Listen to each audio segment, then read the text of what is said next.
8 a.m. It's said that the average person will walk past 36 murderers in their lifetime. 36 people who have taken the final breaths of victims who led a typical, everyday life like mine. The scariest part is, they can look like you, or me.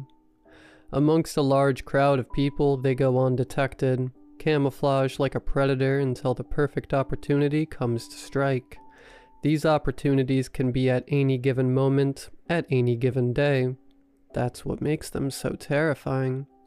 These were the thoughts I was having while I was reading a news article yesterday in a cafe downtown. With every word my eyes passed over, the more my heart sank.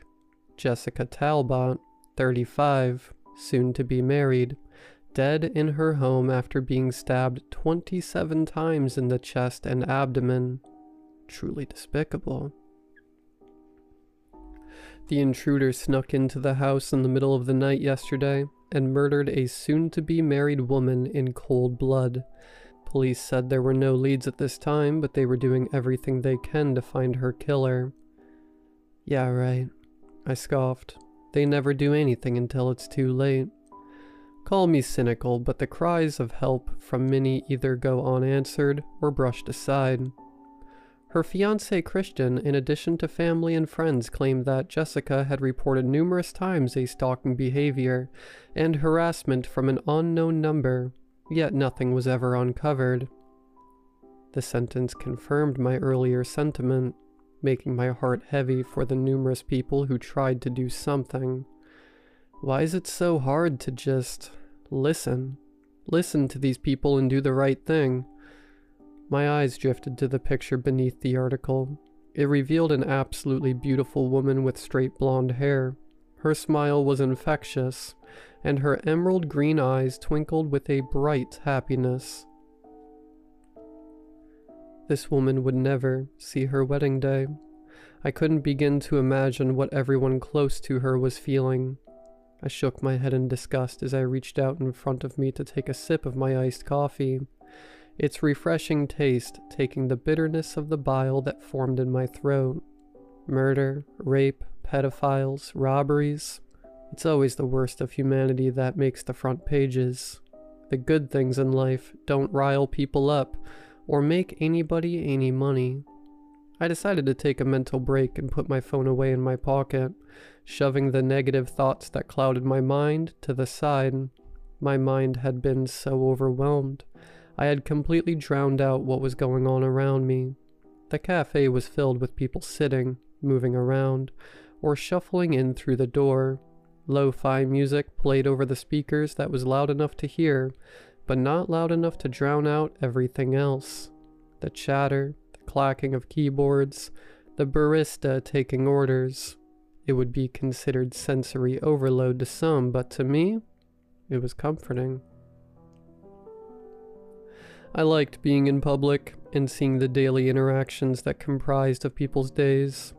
Maybe it's because my life isn't that special, so I can live vicariously through others. Maybe it's because I'm a little weird. I'm not sure, but either way, I just like to people watch.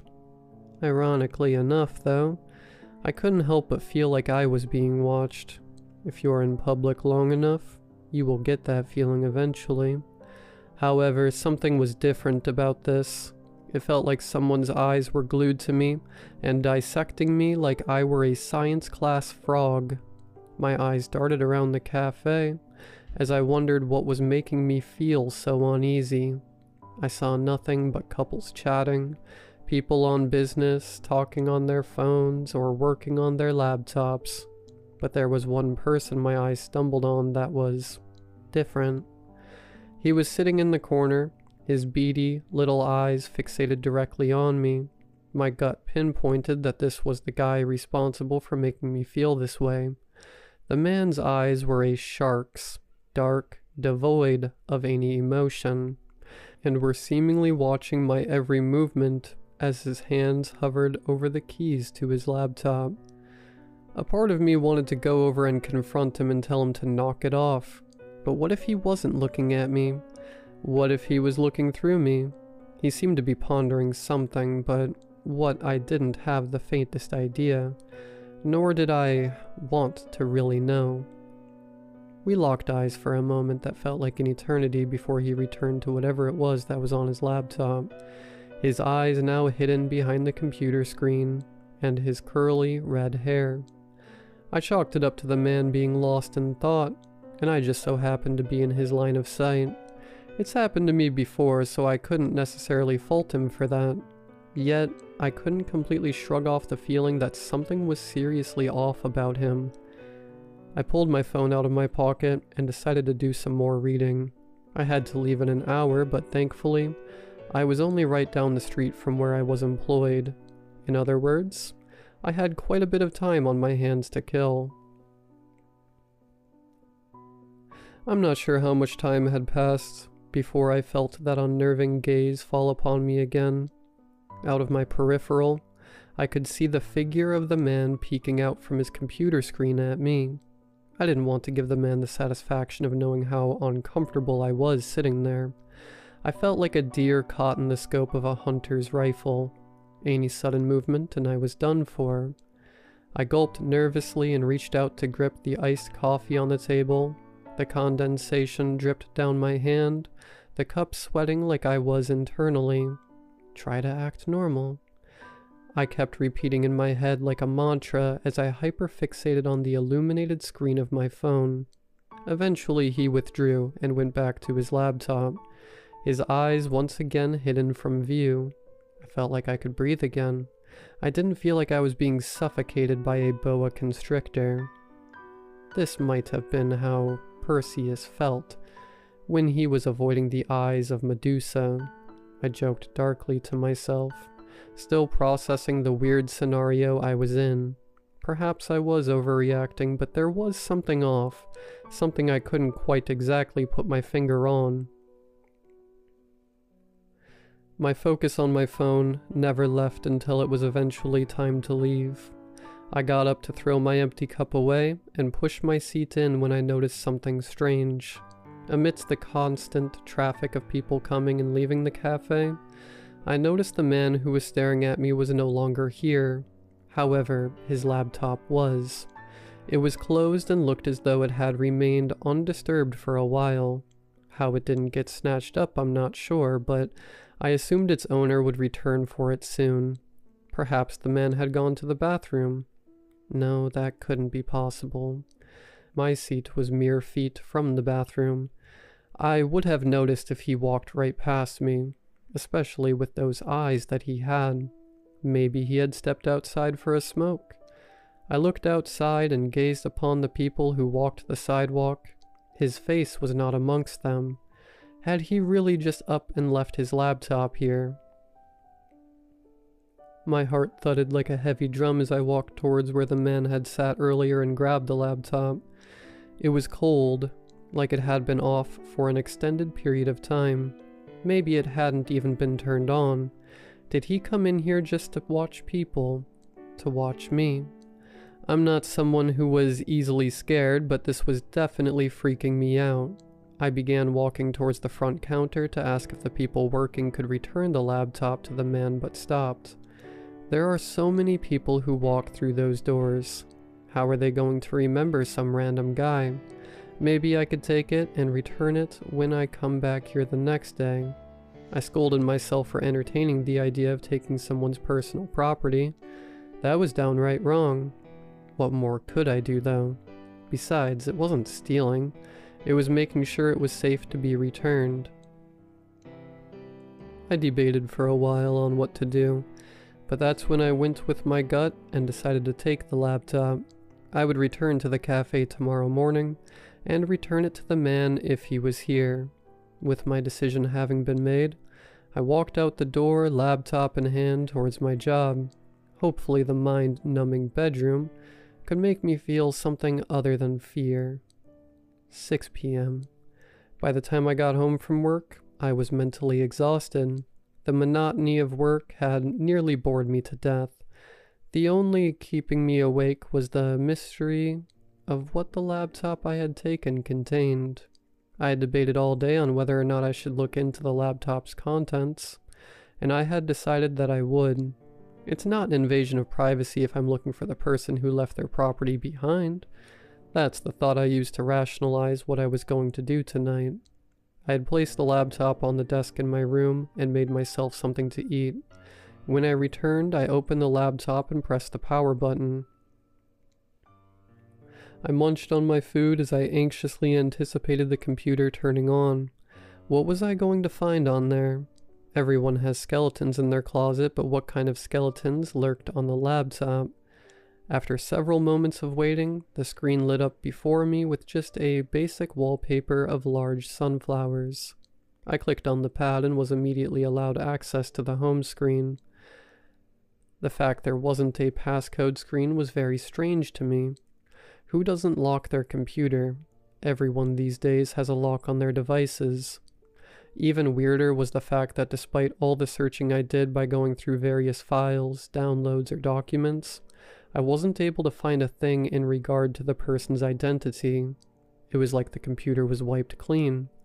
Why would that be, though? I continued to search around, clicking on anything and everything that could potentially give me insight on the man who was observing me in the cafe. I was so wrapped up in my investigation and bewilderment that I was startled when I heard a knock at my door. Who could be at my door? I got up and walked to my front door and opened it. Nothing. No one was there. I looked to the left and to the right, but there was not a single person in sight. Maybe I was mishearing things. It might have been coming from the neighbor's apartment. It could have been someone who realized they had the wrong house. Who knows? I closed the door and brushed it off as I walked back towards my room and sat myself before the laptop once more. I began to painstakingly comb through the files in the hopes of finding anything. Just as I was about to chalk this whole thing up as a massive waste of time due to my fruitless results, I stumbled across a single Word document that was titled August 5th, 2024. Is this a journal entry? I began reading, and what I found made my blood run ice cold. 7:45 p.m. She's in the kitchen cooking dinner. I couldn't smell what it was exactly, but I knew it had to be intoxicating. It couldn't nearly be as intoxicating as her. Ever since I saw her face a couple weeks ago, I couldn't get her out of my head. She was the woman for me. She was mine. She just didn't know it. Tonight I was going to show her she was mine. What the hell was this? I continued reading. 11:20 p.m. I snuck in through the window in her bathroom. I know she keeps it unlocked. I've used it to get inside and snatch some collectibles if you catch my drift. Tonight, though, I was going for the ultimate trophy. Her. Jessica. I was going to confess my love for her. Jessica. Why did that name sound so familiar? Her husband was out of town on business, so I had her all to myself. I crawled in and made my way through the darkness to her. She lay in bed so beautiful, so still. I caressed her hair and longed for that smile to be mine. The guy that she was in love with was not who she needed to be with. She needed me, someone who was obsessed with her and would treat her right. I would have treated her right had she not woken up and screamed at me and called me all these nasty names. I thought the world of her, but she didn't think of me as nothing other than a creep. That's why I stabbed her, over and over and over again. I loved her, but I wasn't going to be disrespected. The only way we can be close now is when our spirits meet again. See you again someday, Jessica. I felt shivers up my spine as I finished reading. It was last updated at 8:46 a.m. this morning, around the time that I noticed the man had disappeared. I closed the laptop and took a deep breath, trying to calm my frantically beating heart. I had realized why this all seemed so familiar. Jessica, the stabbings. It all made sense. It was the murder I had read about this morning on the news. It was written from the perspective of the killer. The man in the cafe who was watching me was the same man that killed Jessica Talbot. My head spun as the pieces of the puzzle had been put together. Surely there was an explanation for this. But what? Maybe the person was just writing a story in the perspective of the killer. That would explain it. Might be a little tasteless, but it's still an explanation nonetheless. The names and the details of the crime, though, that would have to be one hell of an eerie coincidence. I berated myself for having this desire to go looking for this person as I had stumbled upon something truly unsettling. I slammed the laptop shut, turned off the lights, and got into bed. I continued to try and rationalize what I read and comfort my anxious brain as I tossed and turned in bed, hoping to fall asleep sooner rather than later. No matter what I did, I couldn't really keep those awful realizations out of my head. I had taken a laptop that had belonged to a killer. I had evidence that I couldn't go to anyone with. It would be self-incriminating. Everyone would either not believe me or think that I did it. Was the whole thing a trap? Was this all a ploy to set me up and make me look like I did this? The paranoid thoughts ran rampant in my head like a bull in a china shop until somehow my body became numb to my thoughts.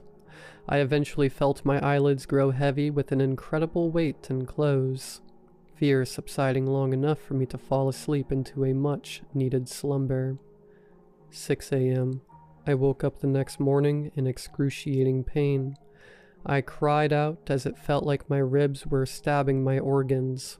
My body felt like it were on fire, and my mouth had the taste of iron like I had been choking on my own blood.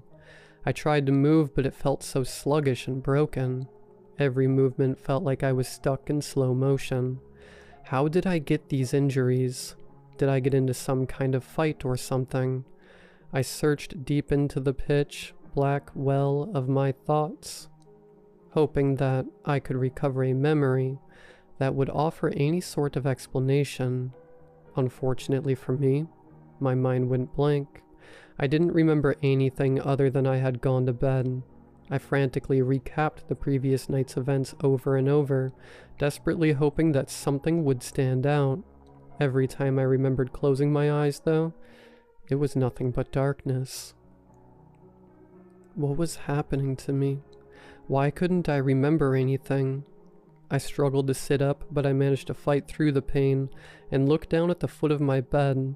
That's where I noticed the laptop resting on top of my feet. It definitely wasn't there when I went to bed last night. How the hell did it get there? Before I could even begin to dwell on how the laptop could have gotten there, I heard the familiar sound of my phone vibrating. Was someone calling me? I checked the phone and saw that it was a number I didn't recognize. Maybe it had answers. I answered the phone. Who is this? What's going on? I heard nothing but the sound of heavy breathing. It sounded like someone who had just finished running a marathon. Hello? Is anybody there? The heavy panting continued before a voice finally spoke up. I know who you are. The line went dead. I put my phone down and felt the blood drain from my face. Who was that? What was this all about? My phone buzzed and I saw the notification that the number that had just called me sent 12 picture messages. The sound of my heart pounding was deafening as I opened my phone and gazed upon the pictures. I recoiled in horror, as they were all of a man with his arms and legs duct taped to a chair in a dark room. His eyes were wide in horror in the first picture as he stared directly at the camera, almost as if he were staring directly at me. The next picture saw him hunched over in pain, his mouth open as he screamed in agony from the pain that was inflicted to him. The third picture showed his mouth was duct taped shut. Bloodstains soaked his shirt and covered his face. The abuse had escalated, and by the looks of the other photos, it would only continue to do so. The rest of the photos showed various displays of violence acted out on the man who was completely restrained and had nowhere to run. Acts of violence I can't even begin to describe, nor would I want to. It was truly the definitions of repulsive, abhorrent, and deplorable. It was like a car crash. I just couldn't look away. I found myself morbidly transfixed on the photos, studying them for anything that could provide any leads on who took them. That's when I grabbed the laptop and opened it. The documents I had looked at yesterday was still there, but there was a new one that had been created. August 6th, 2024. Yesterday's date. My heart plummeted. I read through the document and made a horrific realization.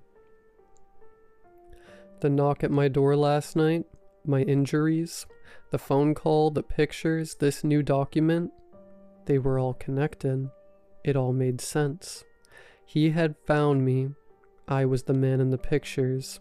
The guy from the cafe had found where I lived and had taken me. I was going to be his next victim if I didn't leave this alone. That is why I'm typing this all out. I need to know what to do. What can I do? Who can I talk to? I'm so scared.